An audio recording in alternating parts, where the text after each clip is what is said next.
फुटीर खासदारांच्या मतदारसंघात उद्धव ठाकरेंच्या दौऱ्याचा आजचा दुसरा दिवस। संजय जाधव आणि ओमराजे निंबाळकरांच्या मतदारसंघात ठाकरेंची तोफ धडाडणार। वाशिमनंतर परभणी आणि धाराशिवसाठी उमेदवार देण्याची शक्यता। फुटीर खासदार ओमराजे निंबाळकर अजूनही ठाकरे पितापुत्राच्या फॉलोअर्समध्ये। शिंदेंच्या शिवसेनेत प्रवेश केल्यानंतरही सोशल मीडियावर फॉलो कायम। ओमराजे निंबाळकरांना पैशाची गरज असावी म्हणून ते पळाले। ठाकरेंच्या धाराशिव दौऱ्याआधी सामनातनं टीकास्त्र। पक्षांतर केल्यावर लगेचच 18 कोटींचा निधी मंजूर, हा भ्रष्टाचार, सामनातनं हल्लाबोल। उद्धव ठाकरेंनंतर आज राज ठाकरे संजय दिना पाटलाच्या मतदारसंघात विक्रोळीत मनसेच्या नव्या शाखेचं उद्घाटन करणार। संजय पाटलावर केलेल्या टीकेनंतर राज ठाकरेंचा ईशान्य मुंबईत दौरा।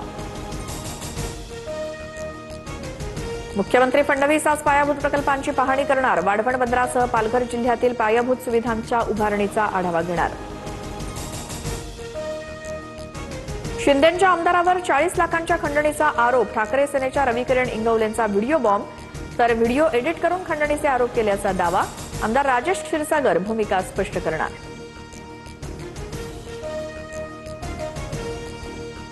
प्रशासनाची परवानगी नसतानाही परभणीच्या पाथरीत आज शिवपुतळ्याचं अनावरण। खासदार संजय जाधव यांच्या भूमिकेकडे लक्ष, तर विनापरवाना पुतळा बसवल्यामुळे आमदार सईद खान यांच्यावर कारवाईची शक्यता।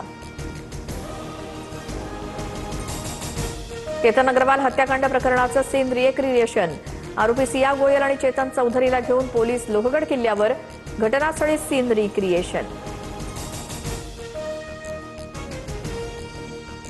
टीईटीचा पेपर 1.5 कोटींना विकण्याचा कट होता। शिक्षण मंत्री दादा भुसेंची पोलीस महासंचालकांसोबत उच्चस्तरीय बैठक। मुख्यमंत्र्यांकडून एसआयटी स्थापन करण्याचे आदेश, दोषींवर कडक कारवाईचा इशारा। कुंभमेळ्याच्या पार्श्वभूमीवर नाशिकमध्ये स्वच्छता मोहीम।